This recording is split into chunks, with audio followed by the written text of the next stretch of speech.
to the Douglas County Democrat Saturday Seminar on a snowy Saturday. It looks like winter.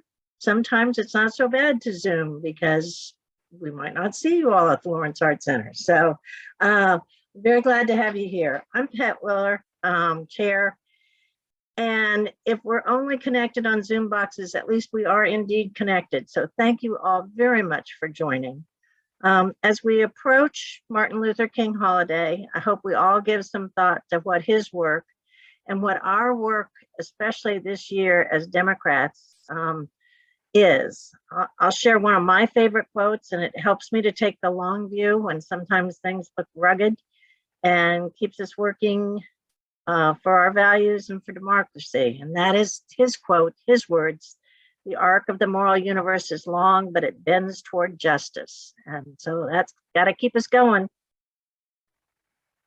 I want to take a minute to thank our elected officials, and you're about to hear from several of them today. And candidates, I know we also, I think I saw Paula Gilchrist, who served a long time as a Douglas County treasurer, and so happy to see her. But also I happened to see Carol Cadu Blackwood come on.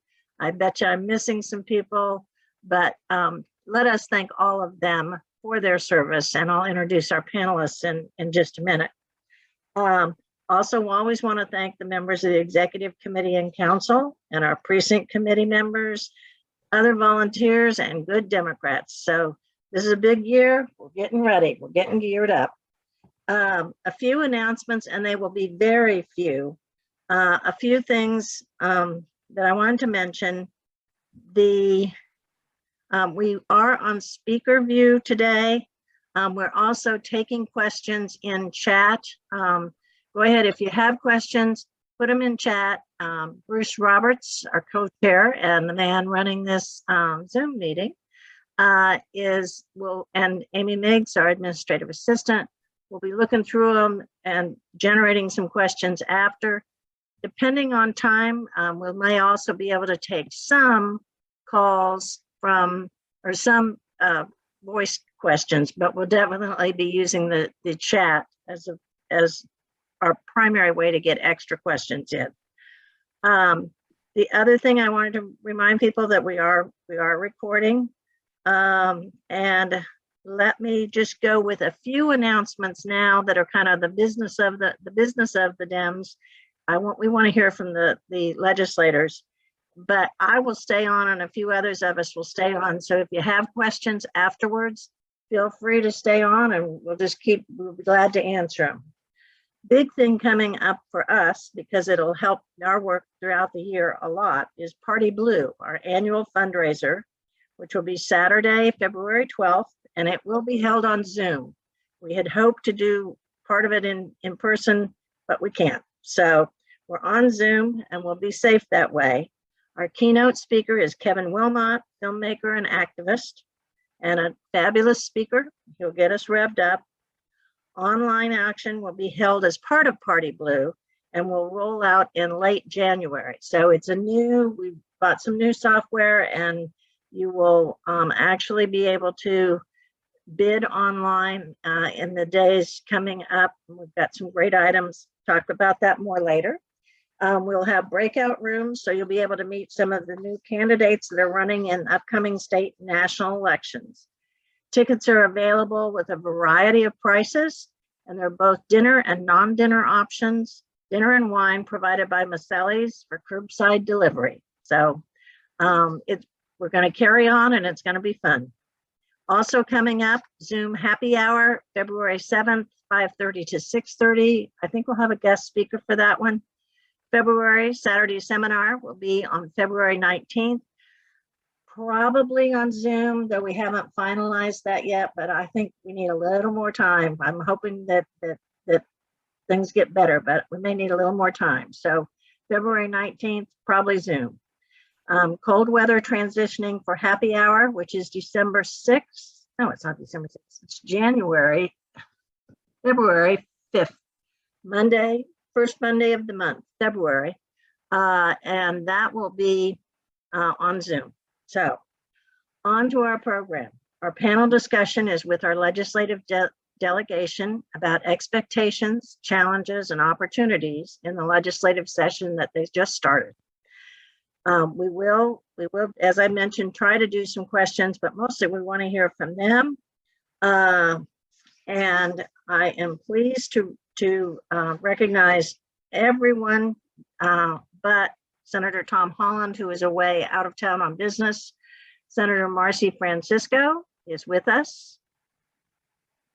Representative Boog Heiberger is with us. Representative Barbara Ballard is with us. Representative Christina Haswood is with us, and Representative Mike Amix is with us. And if we have any others, I'll be embarrassed, but you should certainly yell. No, I think we got everybody. All right. I'm going to start out with one question that's on a lot of our minds, and that is, what is the news on redistricting? What should we expect? What, if anything, should we be doing? But I gather that it is going to be moving. I've heard that it's going to be moving through pretty fast. Can one of our representatives start the discussion on that? I think Barbara should be the one to answer this one.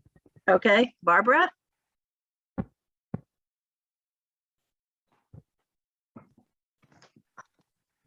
You're muted, Barbara. I am on, good morning all. I am on the committee for redistricting and I represent Douglas County. And I think you all know, in August, we did a 14-stop, 5-day tour around the state. And remember that that was before we had their census results. So a lot of people are a little upset because, you know, why are we out here when we don't know exactly what the situation is and everything else? But nevertheless, we did hear very positive kind of remarks from people about redistricting, but most of all, keep us whole, don't do harm to us, don't gerrymander, and all of those things that we're afraid of that really happens between majority party and minorities.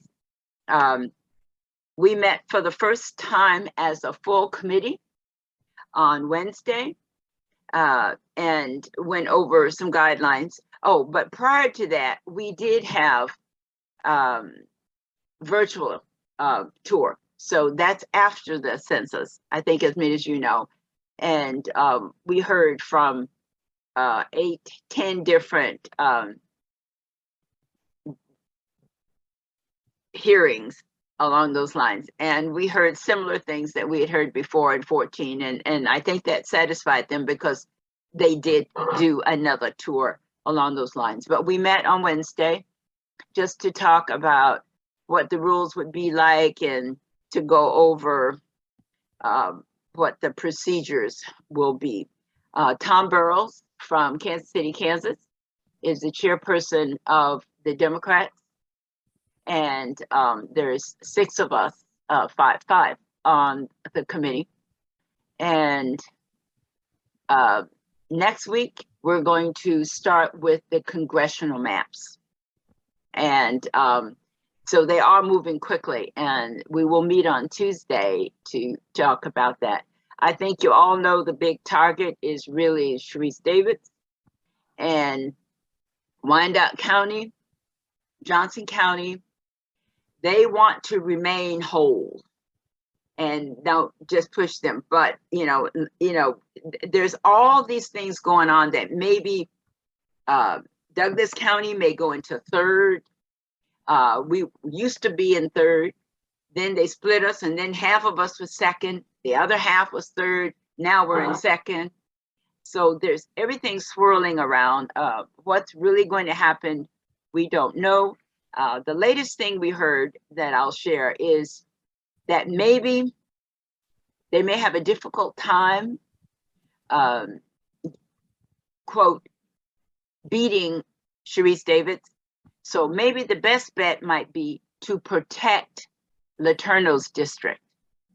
And that way she's free, but he has a better chance of no one beating him in the process.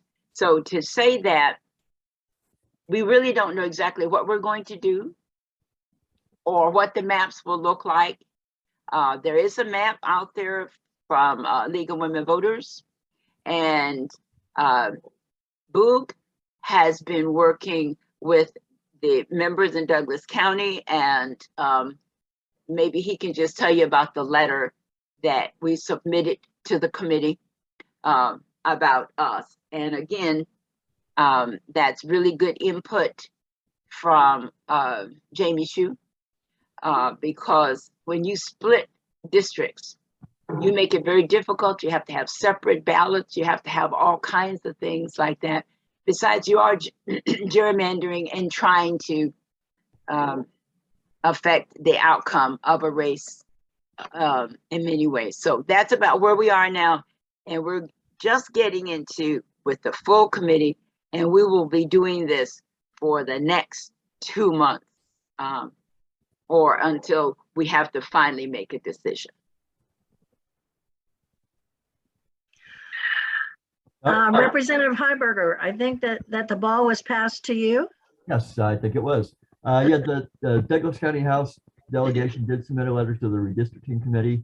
It encouraged them to follow several principles in terms of making their decisions, like Barbara alluded to, not splitting precincts, not making districts in multiple counties when possible. And because the population of Douglas County is almost perfect for 5 House districts, we asked the committee to draw a map for Douglas County that had 5 House districts all contained within the boundaries of Douglas County.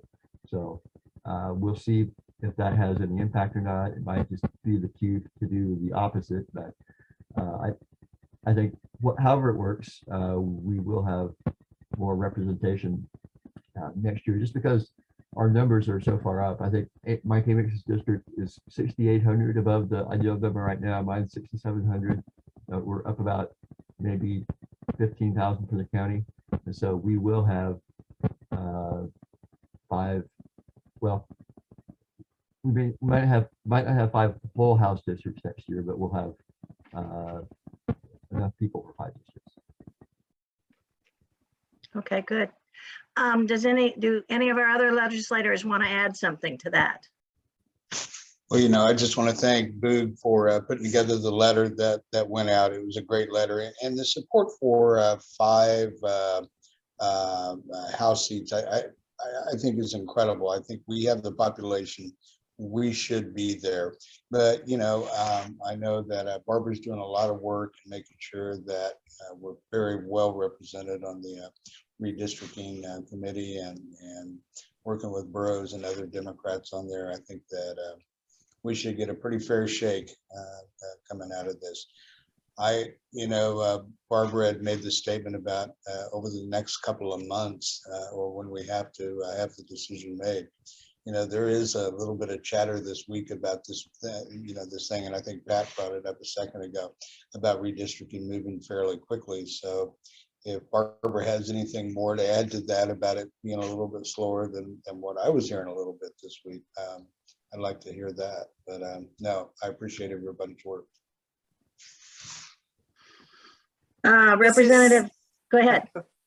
Well, let's finish the representatives, and then I'll talk a little bit about the Senate. I wasn't going to forget you. Thank you, Senator. Representative Haswood. Yeah, I just want to thank the work of Representative Ballard on the redistricting committee and everyone of the Douglas County delegation for helping me through this process. This is my first time go around and my second year in the legislature. So explain the process and advocating to my community to submit testimony was really great. A few of my concerns I'm just going to go ahead and add on is keeping the tribes together in a congressional district. And seeing if Haskell wanted to stay in the same congressional district for congressional matters. I've talked to a couple Haskell students, and they're chattering about that. Reached out to the Indigenous Community Center here in Lawrence. I believe they submitted testimony during the in-person testimony. Just highlighting a couple of neighborhoods here in the Lawrence, Douglas County area that have a high population of urban Native Americans, and just trying to keep our voice together and to not have any maps that break apart our demographic, which is similar to other demographics when we're looking at maps. And also, I guess Kansas is kind of on the slow side because a lot of states across the country have already passed maps, which was an interesting fact. But I really thank Representative Heiberger for leading on the letter to our redistricting committee. And I look forward to passing a fair map, hopefully. Very good. And Senator Francisco? So I did attend the redistricting meeting that was here in Douglas County and listened to some of the others. One of the best suggestions I heard for redistricting was to consider making the congressional districts out of 10 Senate districts. So once the Senate districts were established, then you could have 4 sets of 10, and that would be our congressional districts. So every congressperson would be working with 10 senators in the House, and it would be easy to understand how that worked. It would also be a little more difficult to do some gerrymandering.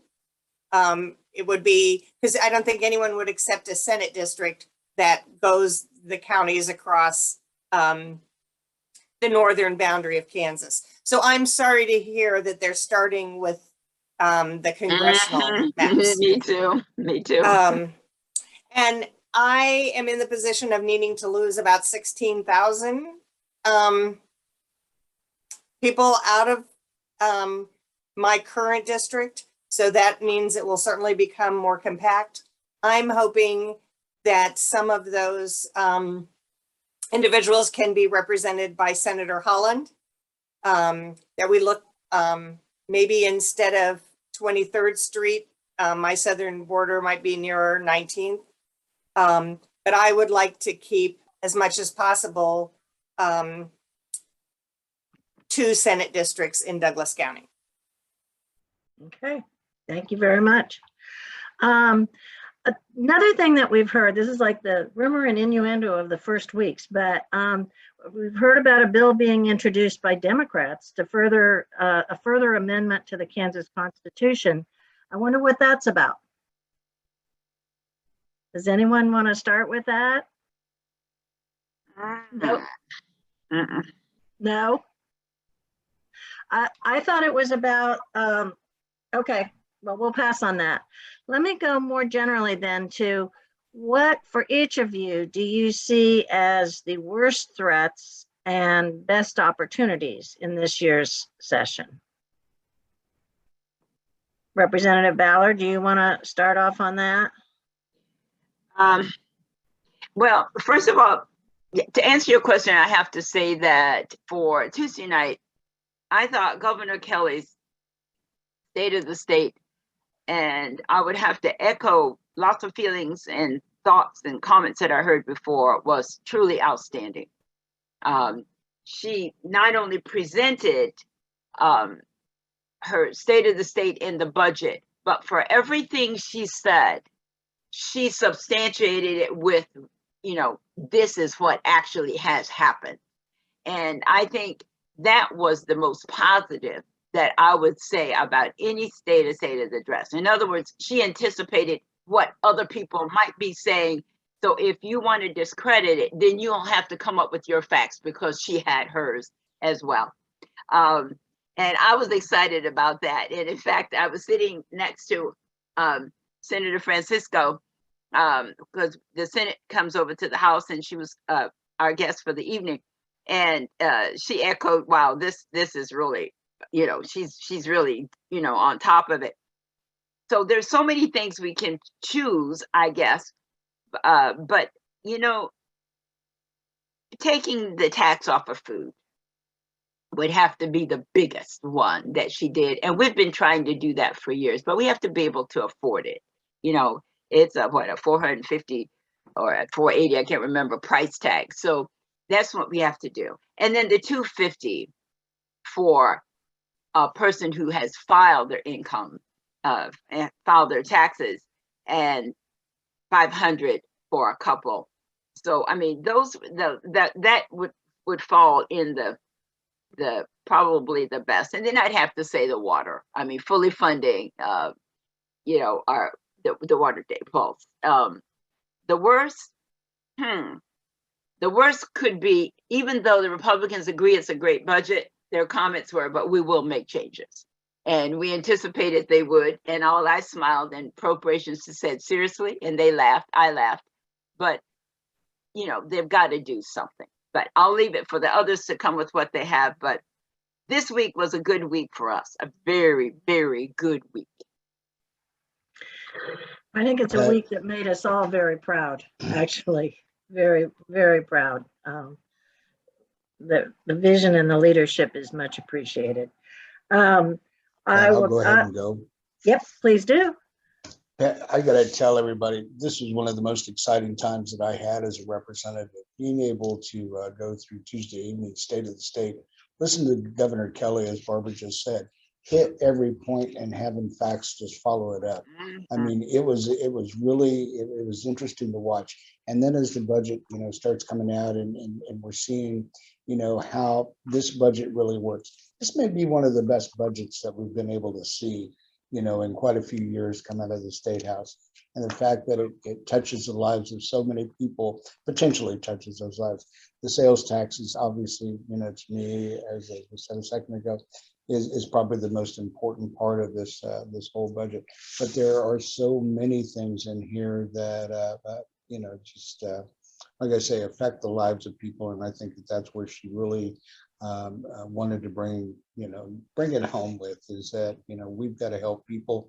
It's that time. We've got to start this. We've got to start things on a positive mend, and that's where we're at.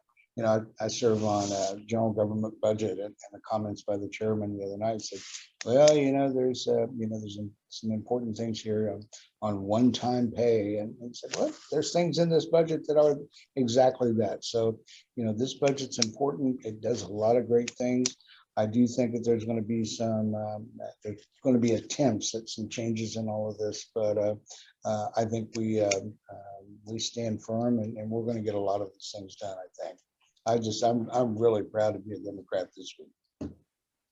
Well, I'll echo what Mike and Barbara said about the governor's budget and speech. It was really impressive.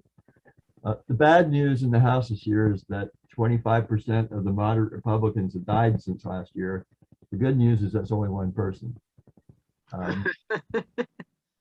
the bad news is that was Chairman Russ Jennings of the Corrections Committee I've worked with for the last 5 years, that committee. It is a real loss for criminal justice reform in Kansas. He was spearheaded a lot of things. He helped create the Criminal Justice Review Committee.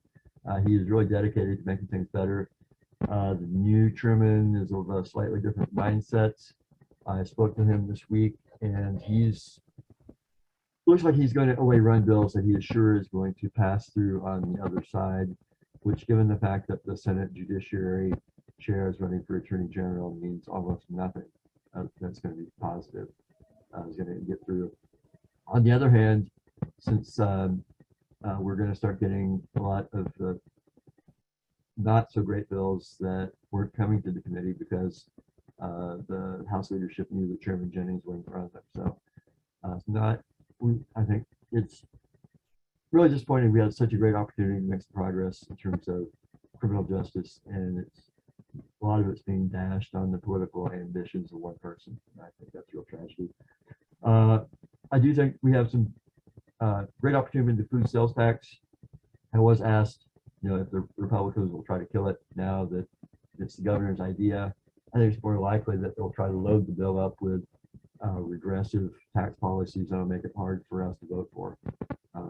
But a real opportunity, medical marijuana, I think there's a real good chance we'll get a bill out. How good of a bill it will be, hard to tell. I think the one that the House passed last year was favored, you know, big organizations, and to not include a smokable option. So if we could change that, modify that somewhat, we might be able to get something good. But remains to see what the Senate will do with it. Okay, Representative Haswood.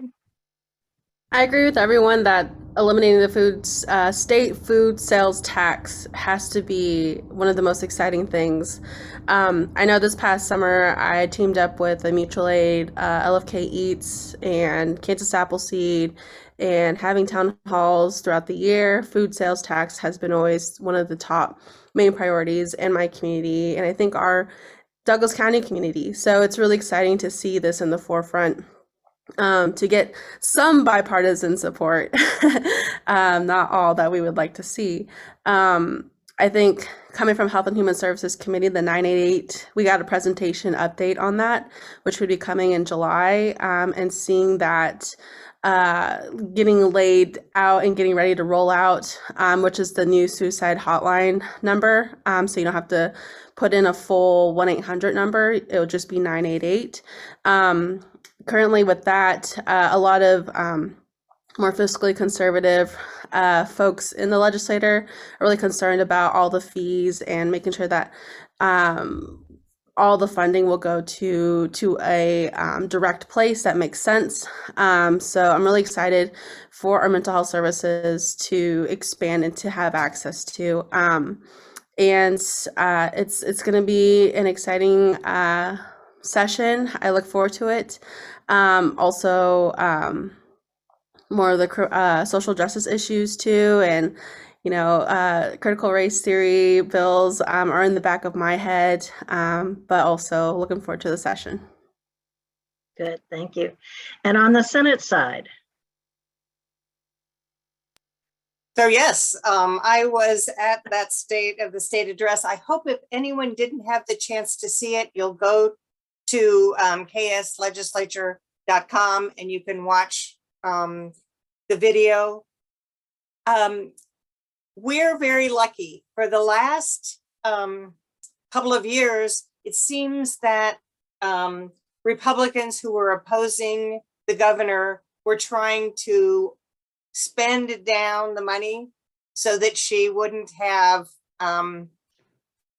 funds available. And it did not work. She really has focused on economic development activity.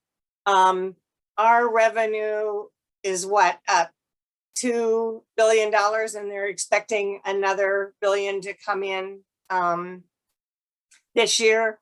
So that made it easy to create a really good budget. I think the governor was right to focus on some one-time expenditures, and those are getting rid of the recent debts on capers, some other paying off some other bonds.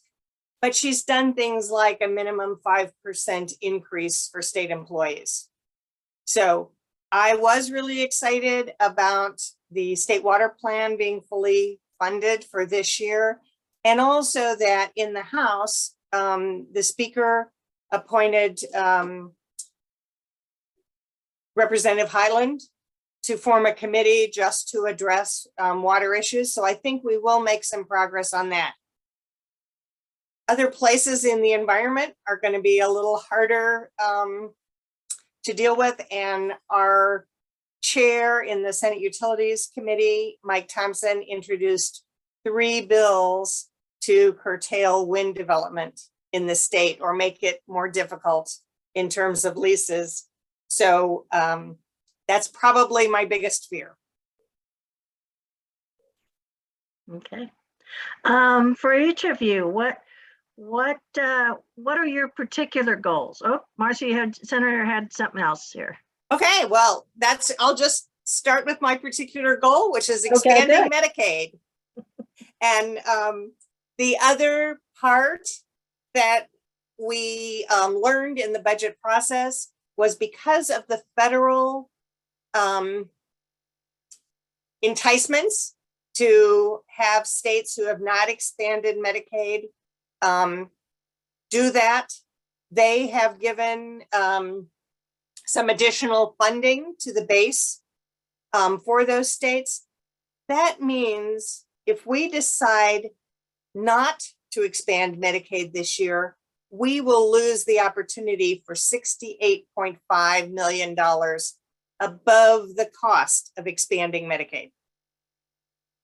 So now they can no longer talk about this expansion being a cost. This expansion would be revenue enhancement, and the budget director believes that if we do this expansion, the additional funds that will come to the state would cover the costs for 7 to 10 years. Wow. All right. Well, that's a real lever. That's- Well, I Well will done. follow. I will follow. Go ahead, Barbara. Well, you know, the other thing I just want to add just quickly, and it's very important, I think, Governor Kelly will officially close the bank of KDOC. And most people don't realize that, but we were borrowing and stealing and doing everything else from transportation. And she said, you know, hey, no, it's going to stop. We have got to stop. Now, what we have on the board, you know, on record now that we have to pay out, we'll pay that out. But you're not going to be able to borrow money. And that is a huge, huge thing. Why? Because roads were not being repaired. Bridges were really dangerous because we weren't getting around to them. We used to do like over 200 and we were doing like 50. So that's a really big deal. What's my goal? You know, higher education for the first time in years has seen a tremendous increase, and we have to do everything. I know I will to protect it as much as I can in appropriations. And that is so badly needed for so many areas. The 5% was mentioned for staff raises, but also there's matching grants that will go through the Department of Commerce, that if a university wants a particular program, they just find a match, and that you're using your money more efficiently, and you get to do a little bit more about that. One of the things that I have worked on for a long time is Osawatomy Mental Hospital, in order to make it voluntary. We closed it in 2015 because we just didn't have the space. You didn't have all the people. You still don't have staff. That's the biggest problem right now. But in January, Secretary Laura Howard is looking forward to opening it so that if people have to go voluntarily, they can, because we do not have enough social mental health services in the state. Now, if we have court order and everything else, and we don't have enough staff, then it may be limited in terms of what we will do is follow voluntarily. But she plans to open Osawatomy, which is big, which we asked her to do over 2 years ago. She developed a plan and she did just that. And because of COVID, it slowed them down a little bit on construction and what they needed to have in order to have the facilities be safe. But she's right now on target for that. So for me right now, it's a follow through to see that Osawatomy is made available. Higher education gets the funding that they're very excited about, that we have neglected for a long time. And we did our second mental health reform and modernization task force. And that is going to make a world of difference for services on mental health in the state, because all of the mental health clinics are full.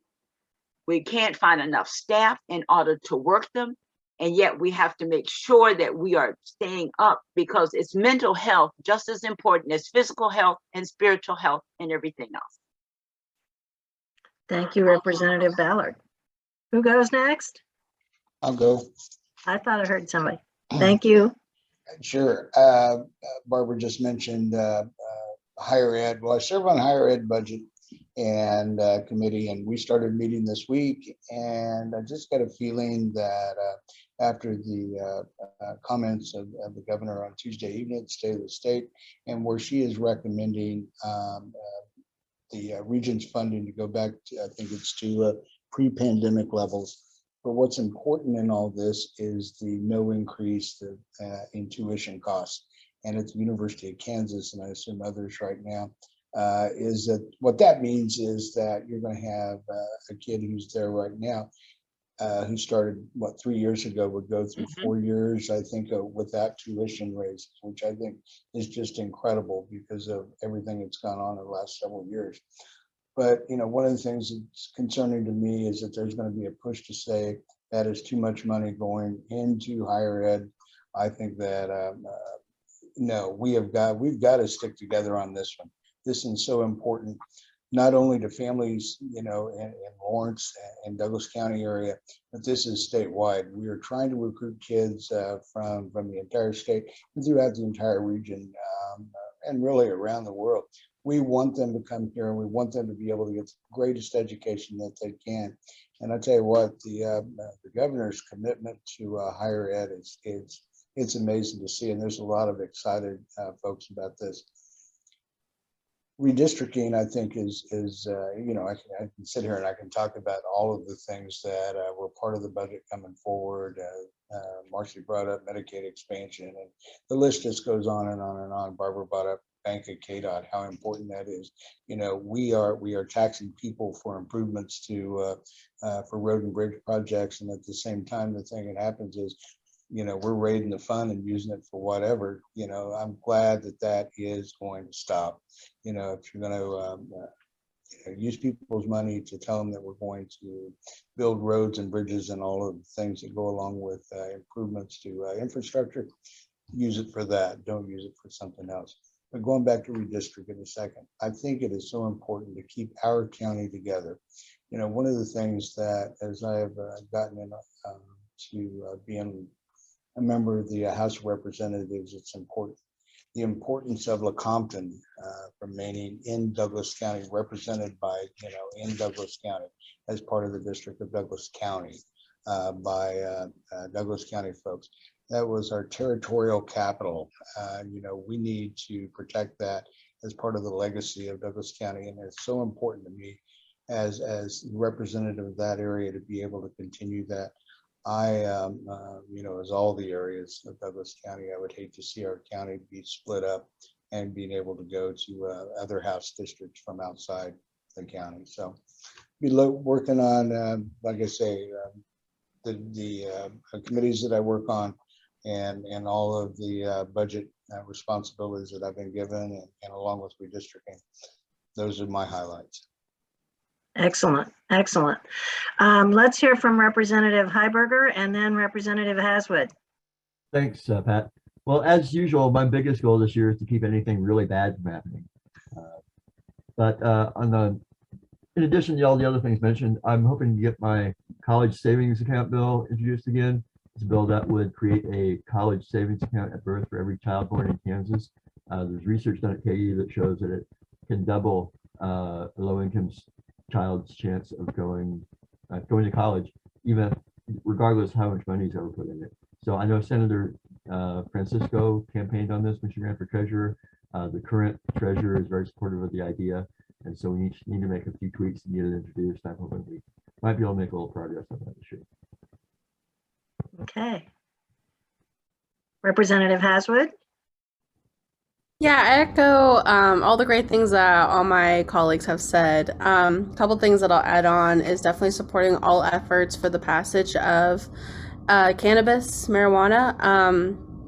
I'm going to continue the work I am with Baldwin City. We're working on trying to figure out how to get a expansion from Ottawa to Baldwin City on the bike path. A lot of things I'm learning this year is it's so easy as a state legislator to introduce a bill to fix an issue, but really if we can fix an issue without having to overreach like that and utilize our resources, our community resource, city, municipality to our state resources, I think it's a lot better solution and a path. So working with that with Baldwin City and the Department of Parks and Recs, continue to work on issues with college students. So I think I saw Birdie on here, and we've been working together as well with Donovan on expanding accessibility to voting to the college population. Also, what's coming up is Native American Legislator Day, so I've been busy helping coordinate with that and providing a virtual option. Also with one of the bills that I co-sponsored, the Missing More Indigenous Peoples bill. Last session that did get passed. Now this session I'm following up and making sure that the curriculum and tribal consultation is happening this year. Also working on studying the recommendations from the Commission of Racial Equity and Justice. I think it's a really fine report that has contributions from our own County Commissioner, Shannon Portillo, Dr. Portillo, and I think that's a really great piece of recommendation, and I'd like to focus in on a couple of those policies and see what we can do with that. Okay, excellent, excellent. Let me follow up a little bit on that because I'd like to hear more about the voting accessibility on campuses. That sounds exciting. I'll comment a little on that. We have every fall what we call KU leadership and civic engagement. And part of that is voter registration is a big effort. We have an award on campus called the Chancellor, well, it's Robert Hemingway, who was our Chancellor for over 14 years. And we have an award that the Dole Institute gives them. And every April we select a junior. So they have one more year to serve, to be on campus. And we do extensive voter registration on campus. In fact, I think I'll brag a little bit about what the efforts have been of all the student organizations. Bertie Alta is one of them, and Student Senate and Legislative Awareness Committee. All these organizations, we get together and we do voter registration. And we're part of the Big 12 organization and vote counts and everything else. And we were given an award in terms of, we increased our voting participation rate from 2018 going to 2020. 23.4% on campus. So we compete with the other Big 12 schools, but not on population. Where your school starts, where we start. Now, at the end of that vote of the election year, how much did you increase your voting participation rates of students? And we're also part of Harvard University's Institute of Politics, and we increased over 23%. So with all the students working together and doing voter registration, but more importantly, on big elections, get out the vote has been extremely important for us. So we've been working with the Service Learning Center on campus, and by collaborating with so many people, we are increasing our voter participation rates on campus, and it's one of our mainstays at the Dole Institute of Politics for voter registration, because the chancellor had asked us to spearhead that on campus, but also we collaborate with everyone else on campus on voter registration and getting out the vote. Good, excellent. Other comments on higher ed? Anybody? Okay. One of the things that I wanted to touch on, the progress that was made on K through 12 education when Governor Kelly came in, and with all of your help, has been significant. What about for the upcoming year? I know in Lawrence we're pretty hard hit financially, partly because of, I think mostly because of enrollment declines, but what, in terms of what happens in the state legislature, how does K through 12 education look, and anything we should expect? Well, I'll just comment on that. What, the governor was, she wanted to be known as education governor. And so, we have fully funded schools for 4 straight years, and of course the courts were involved, as everyone knows, but that has been a real problem. Has been the positive of making sure that they get the money they need. Now, the low enrollment has created a problem. COVID has created a huge problem.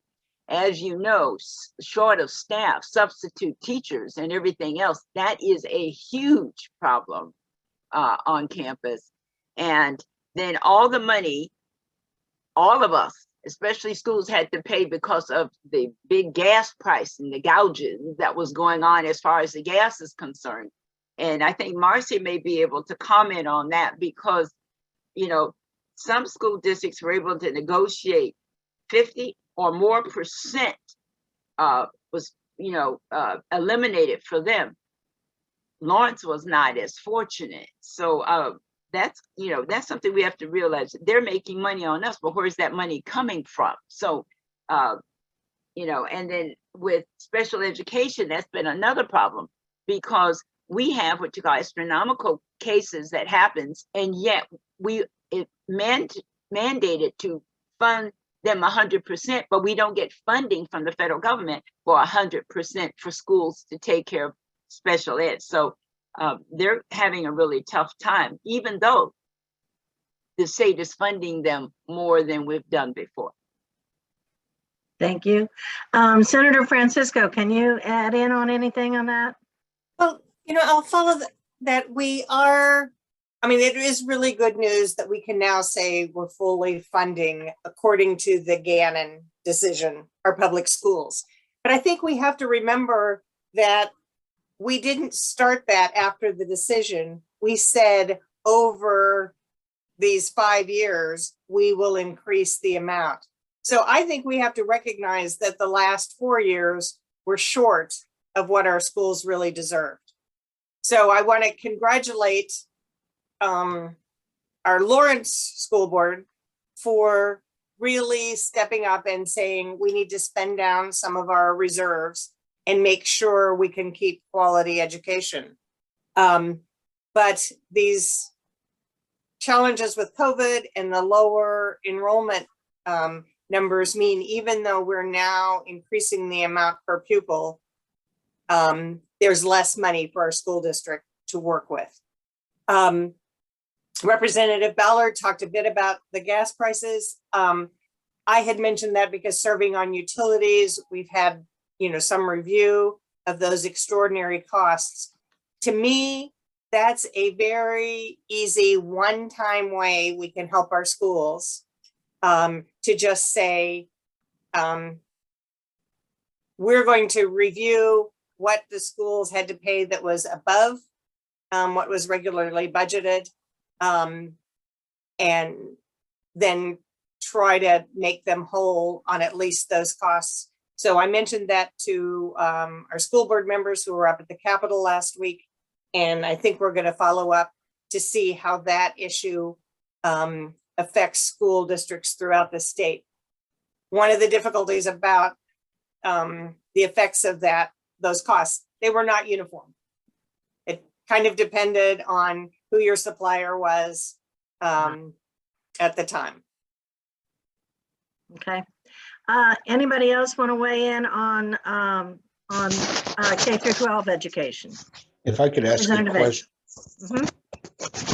who did you say? I'm sorry.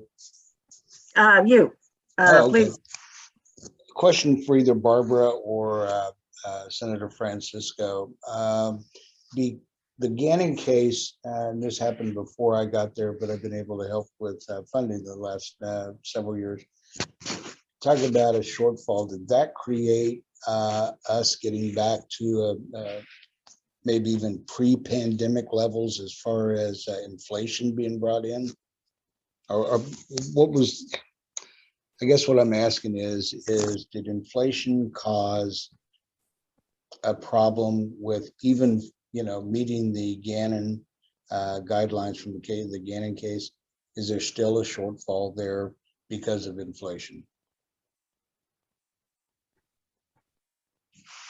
I do not believe there is. There's not? So because an annual increase is included in that legislation. Okay, but is it enough to cover the inflation that we're seeing today? I don't think so. Well, That may not, that, yeah. Well, I may comment. I don't think so because, you know, right now we're almost 6%. Right. And I just don't think it's enough to cover because, you know, that's one of the highest we've been for a while. So I think that creates a real problem. And I see someone in the chat that said, you see where the school district are closing schools. You know, I was on the school board for 8 years. And there's a lot of things within the school district that, you know, the paper does not always cover. I'm not sure why those schools are closed, but what I have heard is low enrollment. And because they're short on funding and short on enrollment, that they're thinking of other purposes for it. I guess I won't voice what my opinion might be, should they or should they not, because I'm not a school board member and I think people have to make those decisions themselves, haven't been on the school board. But I know it's raising questions for people as to why are we closing them on the east side and not on the west side. But I've heard it's really enrollment. Okay, Representative Heiberger, I think, did you have some comments? Yeah, just briefly, we were able to meet with some of our school board members at the Capitol last week, and my understanding was their big ask was to fully fund the 92% level for the special ed funding was their big ask. So hopefully we can make that happen. Okay. Representative Haswood, you haven't had a chance to weigh in on this one yet. I don't know if you want to, but I'd like to give you a shot. Yeah, I've been trying to figure out this issue as well, just because you know, I have young people saying, what's going on? You know, everything seemed to be okay, and things aren't adding up. But I did get more of an in-depth. I think another big issue that I think I saw in the chat too, or not an issue, but a good thing, is increasing the pay for everybody. And according to an email, 1% increase would cost the school board budget $8,250,000. And if every time they want to increase that percentage, it's gonna, you know, even a 3% increase is gonna cost at least $2.5 million. So they're with that issue with low enrollment. Also, maybe folks my age, we're not having babies. You know, the birth rate is low. I think looking at my district across town, a lot of that development and growth is moving towards west side of Lawrence, kind of drawing out that population in these other schools that have been in conversation of closing down. It's a real tough decision, but you know, I think anytime you're dealing with a budget, it's a lose-lose situation. And I definitely am appreciative of our school board, but you know, that's their decision to make, and I trust their decision. Okay, thank you. I am going to turn to Bruce Roberts, who has been monitoring chat. And Bruce, are there questions that you want to put forward? Yeah, Pat, we have really just a couple, and Representative Ballard noted one comment. The first question that we got was, it has been 20 plus years since a Capers COLA. Will you vote yes and work for a COLA in Capers? Yes. Yes, I will say yes. That last one you're talking about, I was there for it, and it was actually the chairperson of the appropriations was Gus Bogina. And it was interesting because when the COLA came up, he said, over my dead body, would we have one? And as it turned out, we passed it and he continued to live. You know, so when I look at that, I say to myself, yeah, it's been a long time, but would I support it? Yes. Any others? Yes. So Yes. I would support a COLA for longer term employees. The governor was on the Capers committees. And I don't know, and I don't think she at this time is supporting a COLA. Some of that's because it was never written to include inflation. Now employees can choose to pay in an additional amount and have a COLA that's increased. I'm really hoping that if we can take the sales tax off of food, and if we can send a $250 check to every individual who's filed taxes, that will help make a difference for those individuals who are collecting COLA payments. Okay, let's go to the second comment / question. With the current situation on possible school closings in Lawrence, what are your thoughts? And also, there was about $21 million in emergency relief fund that we received in Douglas County. And just to confirm that, and this question came from Kevin Hall. So Kevin, if you would like to unmute yourself and clarify any other parts of the question, feel free to. Well, yeah, I was just, thank you guys for being here and listening to us and all that. And I was just curious because, and I think Barbara answered some of it too about the low enrollment, but just by looking at everything and listening to the Board of Education, was there 21 or some kind of $21 million in emergency COVID relief funds that was given to us in our school district here in Douglas County? And if so,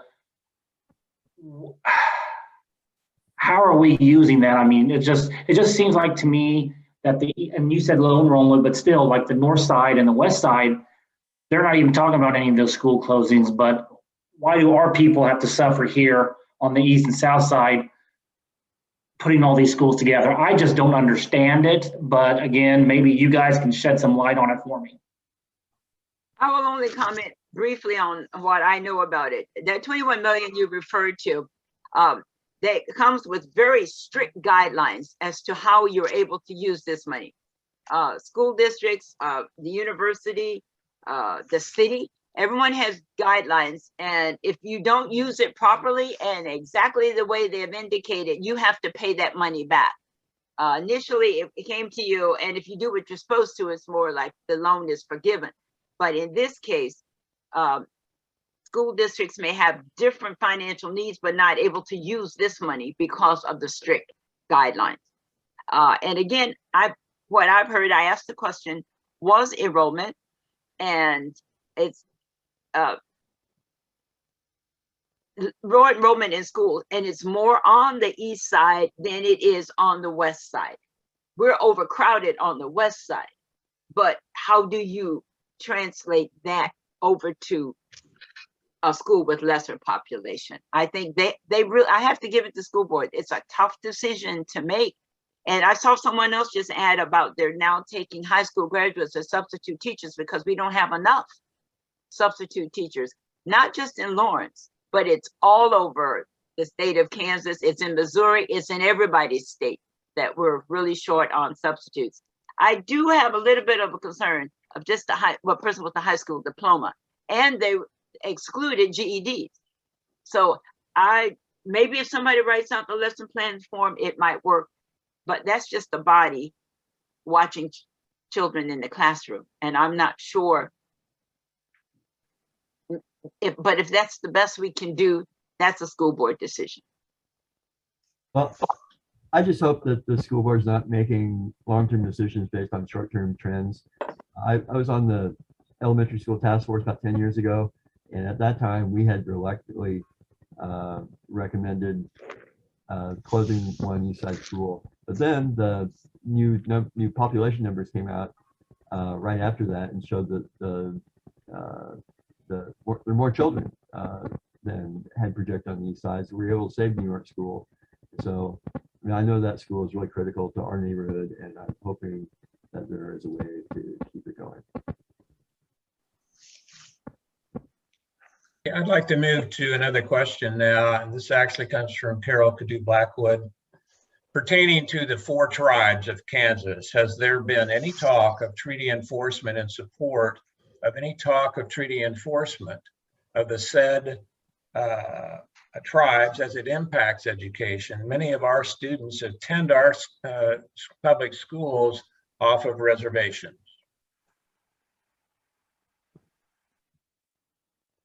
I haven't heard anything. Is this in, does this mean like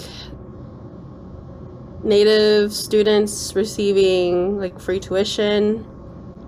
Carol, are you on still? Maybe you can clarify. This is Carol Cadu Blackwood, but I'm an enrolled member of the Kickapoo Tribe of Kansas.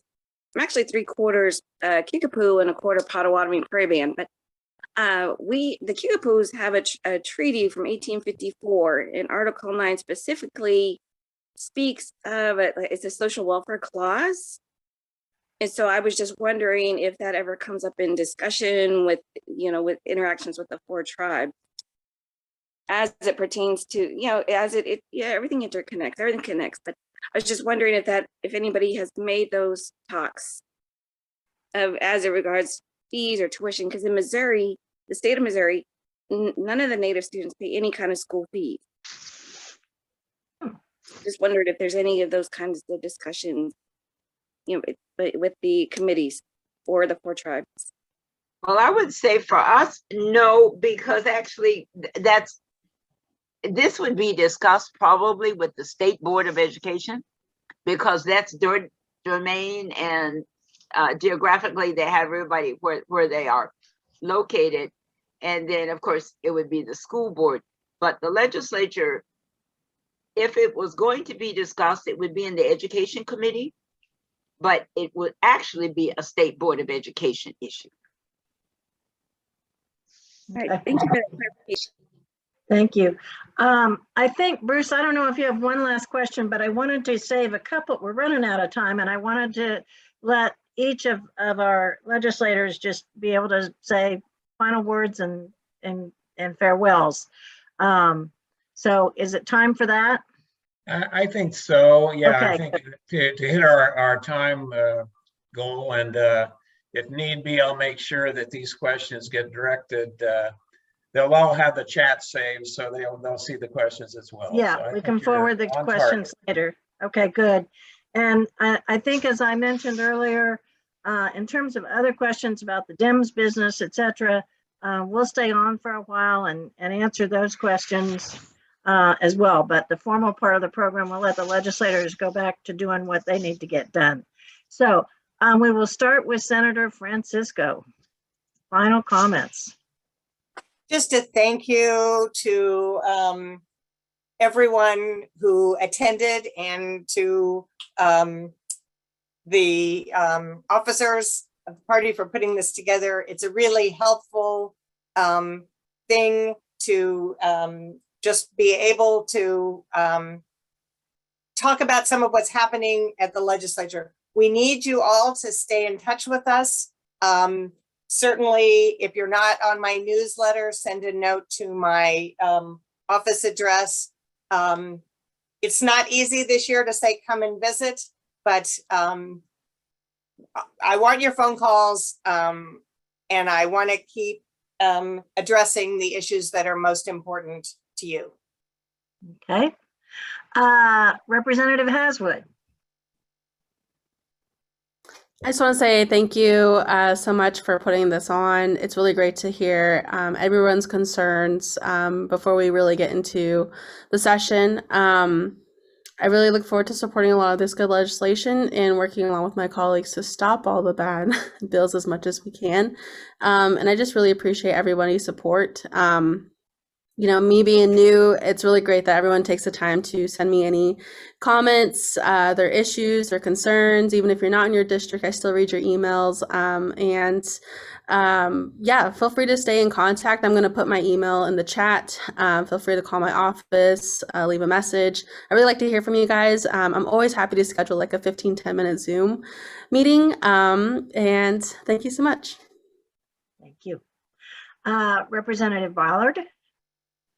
Well, I too would like to thank you very much. And I think we scheduled it first in person, and then we realized with COVID and Omicron and everything else, Delta, that more people would participate if we did it. So thank you very much for making that adjustment. I would have come in person, and I'm sure my colleagues would have too, but thank you for considering other people who maybe wanted to just tune in. I would just say, I thank you so much for your time. And, we don't say much to you, but you're working behind the scenes to make sure that we're able to get our jobs done. And for that, I thank you very, very much. And for the people that took the time this morning to tune in, it is really helpful in all your questions. And I would say, feel free to just email me, call me, or whatever, because, your concerns are really my concerns. I'm here to represent you. and to speak up for you. And though you may not be able to do that, and you say, well, gee, we're such a small number. We're a small number, but we are a mighty number. We don't just cave. You know what I mean? We talk, we answer, we articulate as much as we can so that you are present as well. And, you know, that's what I have appreciated the most by being representing you, that we may lose an issue, but we make our points. And actually we win more than percentage wise that people would think we do, because we can compromise and we can work with other people in the process. And for that, I want to thank you, because, you know, our party is only as strong as all of us working together. And I would say, you know, whenever you find time, the governor is always taking a lot of flack. So if somebody just sent a little card to just say thank you sometime, and for what she has proposed for the whole state of Kansas, not just Douglas County, though we are appreciated a lot. I think you just need a little bit of encouragement from some people sometime. And for that, I thank each of you for being with us this morning very much. Thank you. Thank you. Representative Heiberger. Thanks, Pat. Well, it remains an honor to be able to represent the people of Lawrence in the State House. Really, one thing that bugs me out about redistricting is I'm going to lose 6,700 of my great constituents. And you know, if you asked me which part of my district I wanted to lose, I couldn't tell you. It'd be like asking which arm or leg do you want to have chopped off. So even if you do get redistricted out of my district, please consider me still be your rep. And I look forward to working with all of you. And like everybody else said, anytime you have any questions, don't hesitate to call or email. We'll do our best to answer. Thank you. And Representative Amix. Pat, Bruce, thank you very much for doing this morning. And Amy, welcome aboard. You know, I look at my job as representative of the 45th district as truly being a privilege and an honor to represent the folks that live in that district. But I also look at anyone from Douglas County who needs to get a hold of me. You know, I have been involved with your lives as many of the folks that I serve with over the course of my lifetime. It's been something that's been pretty fabulous. But to be able to be in the State House and represent you and to do the people's work there, it's a wonderful opportunity. And I give every bit of energy that I have to make sure that your voice is always heard. Thank you all very much for giving me the opportunity to serve. Thanks for the Democrats for always doing the work for people and everything that you do. Thank you all very much, and be careful out in the snow today. Hey, legislators, let's applaud them for what they do for us. Thank you so much. Well, we applaud you. We are very proud of our delegation and very, very grateful always. So thank you very much. And we'll send you back to work this weekend, but I hope you enjoy a little bit of the snow time as well.